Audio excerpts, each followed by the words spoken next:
Hello, my name is Jacob Todson, and welcome back to the Wisdom of Odin.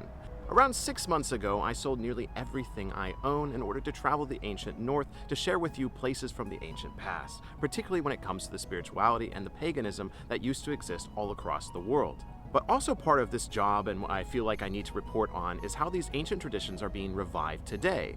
And if you can't tell from my backdrop, currently I am in the Netherlands, and I was here to witness a modern pagan-y event that occurs here every year and has been for the last few decades. Many of you have probably actually heard of this event, and it's Castlefest. And while many of you may have heard of Castlefest, when it comes to actually determining what it is, this is something that I didn't even know about.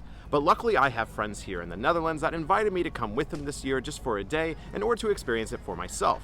And so I do want to share with you, of course, some of the footage that comes along with it, but also I just kind of want to report on the spiritual aspects of this event in general, because I've attended several of these now, including Beltane up in Edinburgh, or even traveling over to Glastonbury and seeing how the neo-paganism has evolved and survived there. And so there's a lot of different things I can kind of talk about now based on my experiences, but also I just think it's beneficial for you as a viewer to share these things with you. So let's go ahead and get started and talk about the modern sort of pagan celebration of Castlefest.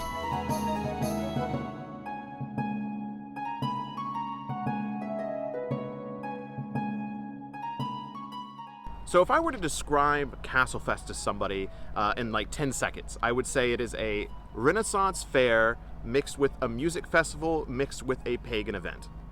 There you go. That is the core of what it is, and so I think that's also how we'll move throughout this video.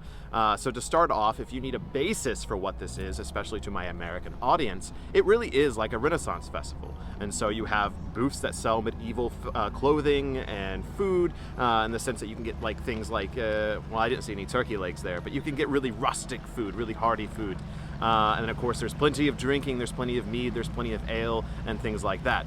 But of course, something that also comes with Renaissance festivals in the States and is very much common here as well is the outfits and the way that people dress up. Now, something that isn't quite the same as, say, the United States is the way people dress up isn't exactly uniform. You have people that dress up in the Renaissance fair attire, people that dress like elves, people that dress like wizards, and everything in between, and knights and monks, and I saw Jesus there. I found Jesus. But also the Netherlands doesn't have a Halloween, and so this is kind of their Halloween, or at least events like this are kind of like Halloween. And so you see a very wide range of costumes here. I saw Neo from the Matrix. I saw Captain Jack Sparrow. I saw people just dressed like, I guess, people from Call of Duty is what I was told, but really people just dressed in military uniforms with airsoft guns. I saw a giant TV walking around. There's a really interesting mix, but I would say most people, one, definitely get dressed up, and then two, the people that do get dressed up, a lot of them do follow this kind of Renaissance fair look. A lot of the Netherlands does kind of look like this. It has these very beautiful canals, very scenic towns, and so Castlefest definitely feels out of the ordinary. It's in the forest, it's next to a castle, literally, and then you have a bunch of people dressing up like warlocks and wizards, and just having this celebration. So I definitely think it's something that people here in the Netherlands really seem to enjoy, because it is very different than the very manicured towns that are often scattered across this small country. Now let's transition a little bit into the music festival to talk about this a little bit, and this is something that does differ from, say, the Renaissance fairs in the States. While there could be small little folk bands, for the most part there's nothing big. But when it comes to Castlefest, this has multiple stages, just like a music festival would, and they have some fairly big bands that show up there. I know Heilung has played there in the past. I'm pretty sure Wardruna has been there in the past. I could be incorrect, but I know Heilung definitely has been. And this year there was Svulo was there. Svulo was there this year. There was the band I got to see, and overall, all of the music that I heard was really, really good. And I'll play a little clip for you here of Svulo, and yeah, it was just a really cool show.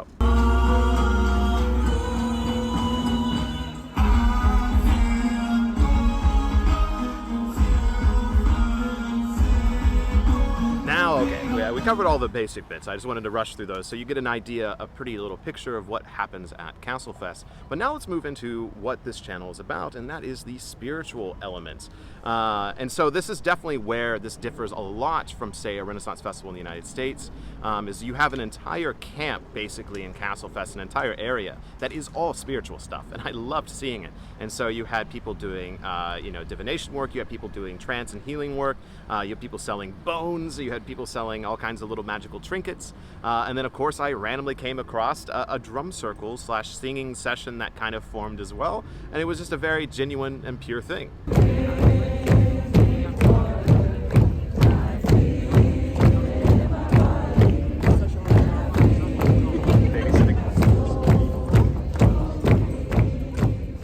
So this is definitely something that I would love to see happen more at Renaissance festivals in the United States, is to bring more of this spiritual element into the celebration. And it's something we've tried with the Fellowship of Northern Traditions. Last year we went to the Ohio Renaissance Festival and we performed a spiritual ceremony there, celebrating the sun and the changing of the seasons.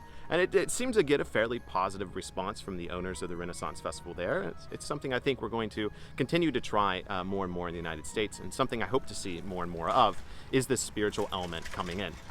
Now, the main spiritual part of Castlefest is definitely the burning of the Wicker Man / woman.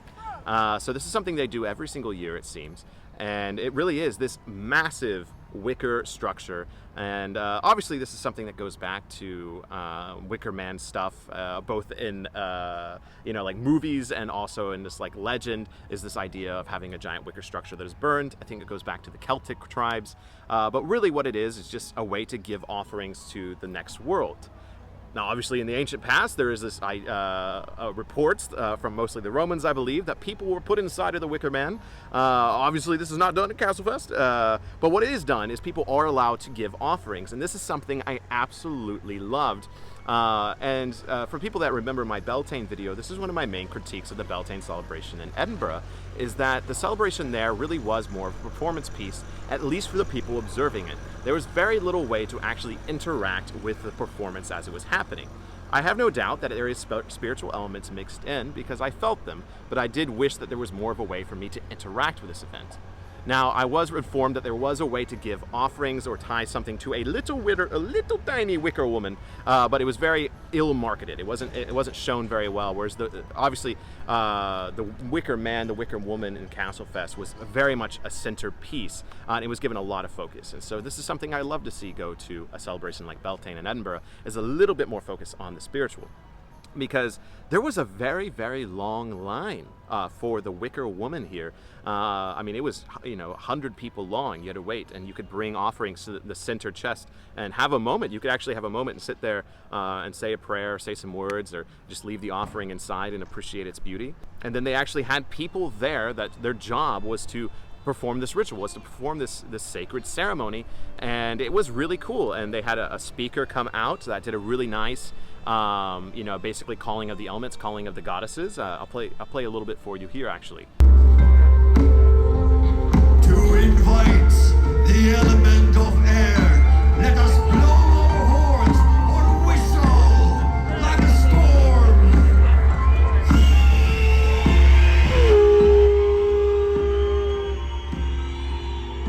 element of air, powers of wisdom and imagination. And then they had this procession of torches that were lit according to the elements, and then brought around, obviously in a very sacred way, around the Wicker Woman, and then placed inside, and it caught fire very quickly and burned really, really tall in the sky.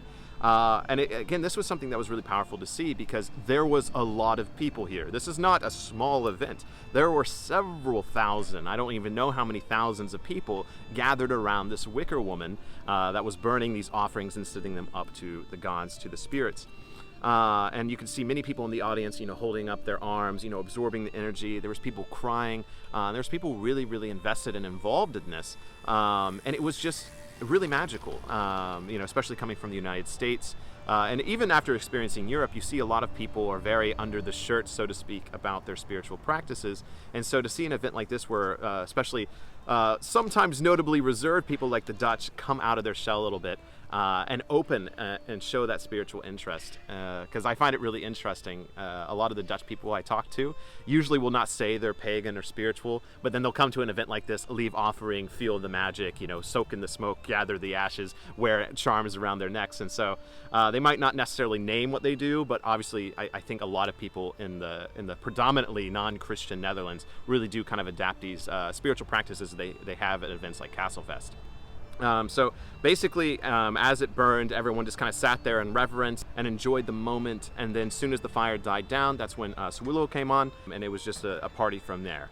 We left pretty quickly afterwards, but I was able to talk to a lot of people there as well. A couple of people that actually watch this channel recognize me there, which is, I think, always funny because I am very mysterious where I am these days, because the videos upload in a weird order and I bounce around so much these days. So I think people were genuinely surprised when they just saw and heard my American voice and see me walking around. So if you came up and said hello during the event, thank you so much. It was a pleasure meeting you. And to the people I ended up in a really deep spiritual conversation with that I didn't know before, it was really magical. It was really wonderful to meet you. And this is why I love events like this, is because these are the places you can meet spiritual individuals if you just kind of put yourself outside of your comfort zone just a little bit. And so I remember I said this a few years ago, is if you are looking for a spiritual community, if you're looking for more connection, even in the United States, going to an event like a Renaissance Festival can be a way to meet people. And interestingly enough, myself and Claire, the fellowship leader in the Netherlands that puts on events, which if you're in the Netherlands, we are putting on an event here in a couple of months. And so we'd love to see you come out to our Fellowship of Northern Tradition gathering here soon. But Claire and I decided to do a friendly little competition to see how many Mjolnirs we could count throughout the day, because we were curious to how many we were going to see. And I think we were both kind of underestimating it, but we both got tired and gave up several times throughout the day, but we both counted over 50 individual Mjolnirs at this event. That doesn't mean everyone there was a Norse pagan or a heathen, but it shows there's interest, and there's a lot of people there that I think were very spiritually interested. And I think you'll find the same no matter what kind of celebration you go to, whether it's Castlefest, another European celebration, or one in the United States. But yeah, I think that is all I'm going to say for this video. I don't want it to drag on too long. I really just wanted to do this reporting side of this YouTube channel now, of sharing with you what is happening around the world as far as what the revival of pagan traditions, ancient traditions, and seeing how they survive today. And so this has been Castlefest, seeing it in 2023 here in the Netherlands. I hope you get to go one day, and thank you again to everyone I got to meet, and I can't wait to come back in the future.